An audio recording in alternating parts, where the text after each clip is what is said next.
What's happening, Andy? Here I am joined today by Jim Kahrs. How are you, Jim? I'm good, Andy. How are you?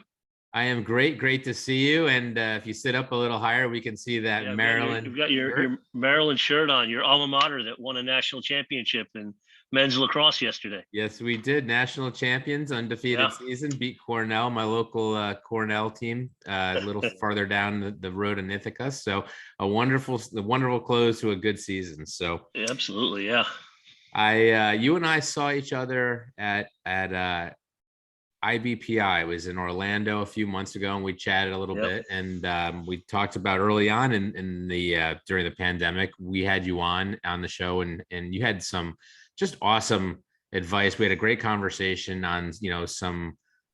I guess we could call it in some to some level free money, right? There was a lot yeah, of PPE out there. There was a lot of money out there. So yeah. The here we stimulus are. programs. You're the man when it comes to that kind of stuff. You keep your eye on it, and you're in a lot of conversations with that. You do a lot of research on that. So I thought we'd bring you back on, and it's 2 years down the road, a little further down the road. What are you Yep. seeing out there? What are you working on? Mergers and acquisitions. What's big on Jim Carr's plate right now? Well, merger and acquisition certainly. Maybe we'll touch on that in a minute, but I probably would like to start with talking a little bit about a program that I think some dealers have looked at and taken advantage of, but I think there's many out there that haven't, and they really need to. And that's the Employee Retention Tax Credit Program. It's a program from it's one of the stimulus programs from the government that allows you to get credits back for based on the payroll of your employees, and the requirements to qualify are basically within 2021 in Q1, 2, or 3. If your revenue was down more than 20% as compared to the same quarter in 2019, then you qualify. There's a whole lot of nuances to it. You can go back to Q4 2020 and use what's called the previous immediately preceding quarter rule. But the gist of it is, if you haven't looked at it, you really should. I made a note here to go over a couple that we've done just in the past few weeks. We've done this with 6 different dealerships from North Carolina, New Hampshire, Wisconsin, Florida, Tennessee, and New York, and none of which knew that they had qualified and said, yeah, you know what, let's take a look at it. And the amounts were 125,000, 37,000, 138, 125, 700,000. It's a big dealership, so obviously a lot of money. And then 28,000. So I mean, even the small ones are Not chump change. well worth looking at. And I think there's just a lot of folks have kind of been confused about what this is and how it works. And it's, this is grant money. This is money you don't have to pay back. It's not a Yeah, loan. these aren't loans, right? So this is Yeah. found money. And is this annual, or is this a one-time special thing for these guys? It's a one-time special thing based on if you qualify and within what time period. So, like you can qualify for, it's really, I don't want to get too technical with it, but there's 2 programs, one for 2020 and then another for 21. The real lucrative one is in 21 because you can qualify for up to 3 quarters, Q1, 2, and 3 in 2021. And then you could qualify for one or none. I mean, it really depends on your numbers. But we do that analysis, real quick analysis to determine, A, do you qualify? And then if you do all the work to calculate for you what that would be, and then walk you through the process of claiming that via amending your payroll tax returns. So this is federal. This has nothing to do with states. You mentioned these guys were all over the country. So found money for a lot of companies. Anyone who is looking at maybe looking at some want to talk to you about employee retention and tax credits, we'll put some contact information at the bottom of the listing here for this interview. Mergers and acquisitions. Where are we with all that, and what are you seeing out there? It's been a crazy time the past year and a half. The activity has been unprecedented. I guess maybe if you go back to way back in the Icon Danka days, maybe it was close, but I don't even think then it was. Just a tremendous amount of activity, and a lot of it is being driven by the fact that there are so many private equity owned or backed players now in our industry. Because if you think about the private equity model, they have to continue to acquire companies. That's what their entire business is. They go out, they raise a bunch of funds from, wealthy folks that need and want places to invest their money. They build up a big fund, and then they go and they invest that by buying companies. So these private equity folks have to continue buying. And one thing that COVID did is it really kind of derailed that for some of them for a period of time. And it varies from one to the next. But that's sparking a lot of the activity is these private equity groups, and you guys know who they are. I mean, there's a bunch of them here in the industry. They're really sparking it, but then activity breeds activity. So, based on that, you've got a bunch of independent dealers and, folks in general that are just looking at this and saying, COVID definitely changed the revenue model, and everybody, I don't care who you are, took a hit. It depends, how where you're located, what your customer base was like, and how you structured your contracts is how badly you took a hit. But everybody took some, and a lot of folks are using acquisition now to build back and replace that lost revenue and get back onto the growth trajectory that they wanted to be on. So are we seeing, this increase of people selling? Are we seeing this in your mind because it's just natural evolution? Is it being, pushed ahead a little more quickly because of the COVID situation and just maybe not even COVID? I think we're moving past COVID now, right? And we're getting into these product constraints with the supply chain, and just the unknown of what's going forward, right? So, if some of these guys, are they just throwing up their hands and saying, now's the time? That gets us into a trickier spot where you've got, the impact of these numbers on not just COVID, and you can say, okay, well, we could look at a very gradual downward, chart and see where we expected things to be and things to come back as far as print goes. But now we've got the supply chain issue, which is affecting your ability to even get equipment. So how does all this factor in your world?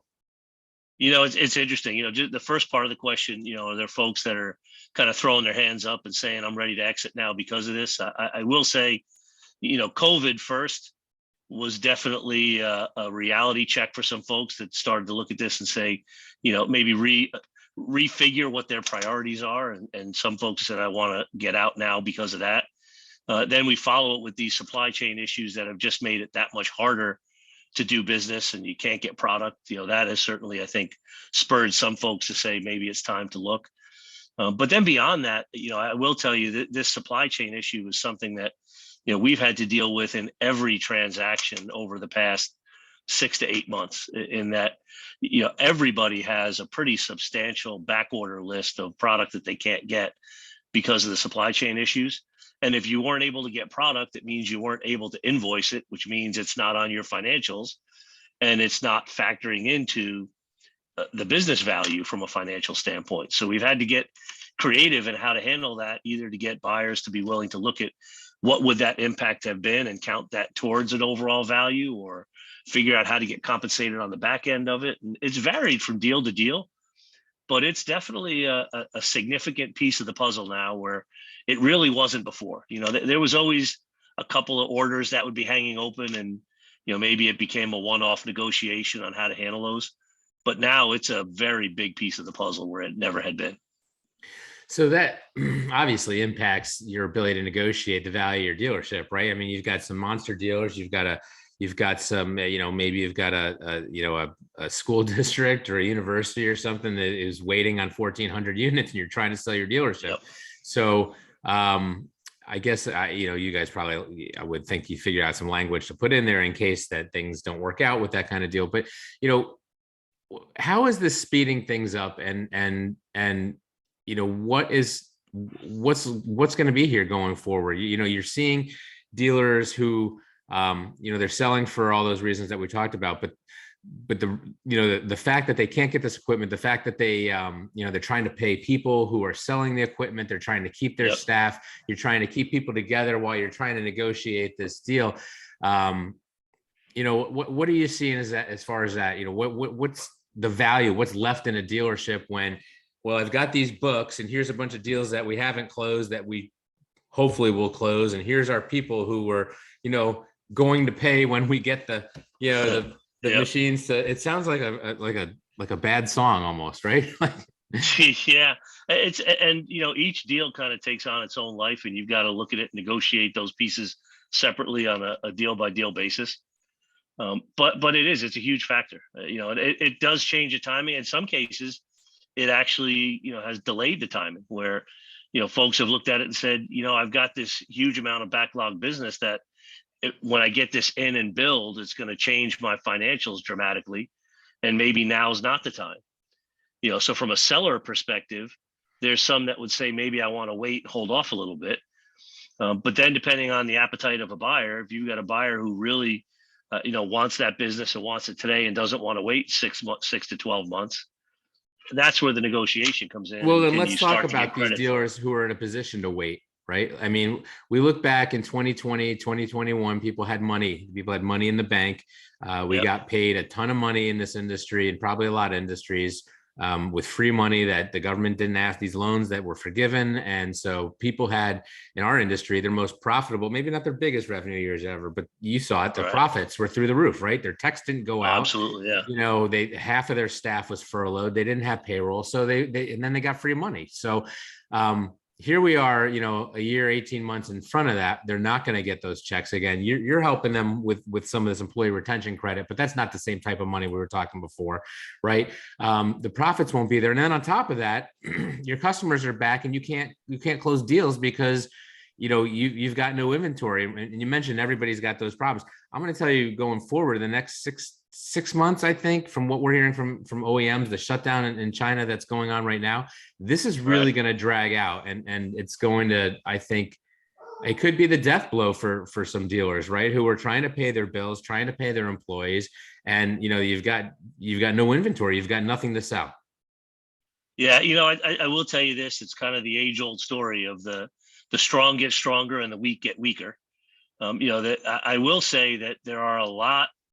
We do a lot of valuations on businesses and a lot of just financial analysis with dealerships. And, one thing I can tell you is, even with the free money not being the same level that it was, and for some folks, they've already gotten it and they're done, profitability for a lot is still up, because I think a lot of dealerships took the opportunity to right size and really step back and look at their business and what do they need to do to build a viable business model going forward. So the ones that were doing well before are still doing well, and they could weather the storm. It's difficult. It's certainly not easy. And like you said, there's, many, folks that we work with too, that they're paying commissions to their salespeople on sales that they've closed that won't be delivered for months, which is a big cash flow hit. But they put themselves in a position to do that. The ones that are going to struggle are the people that really were on their heels beforehand, that were struggling financially, not really profitable. They've got some of that money. It carried them for a little bit. And now that money's gone, if they haven't addressed the underlying business issues that created that model to begin with, then they're going to be right back where they were, and even worse now, because even if they go out and sell something, they're not going to be able to turn it in a week like they used to. Yeah, I agree.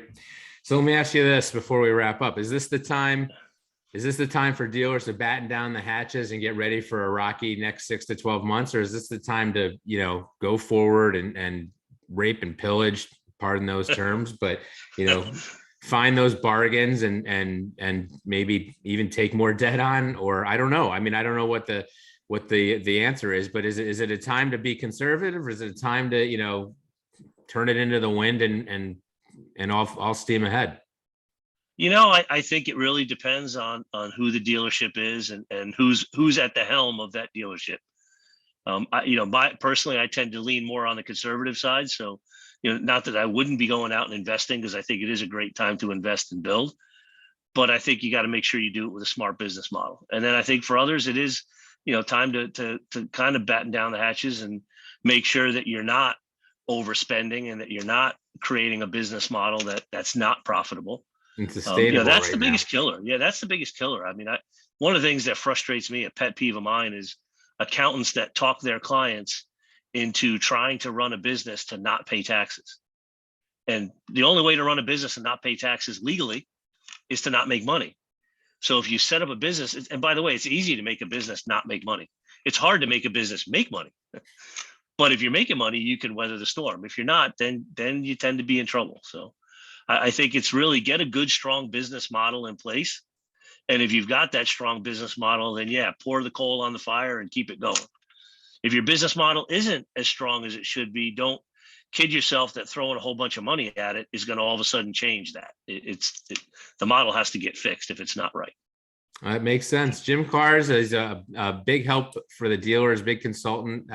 Again, we saw you at IBPI. We see you at some of the BTA shows. We'd probably be seeing you at the one coming up, but you mentioned you did have a conflict this time. So yeah, we'll miss you this time.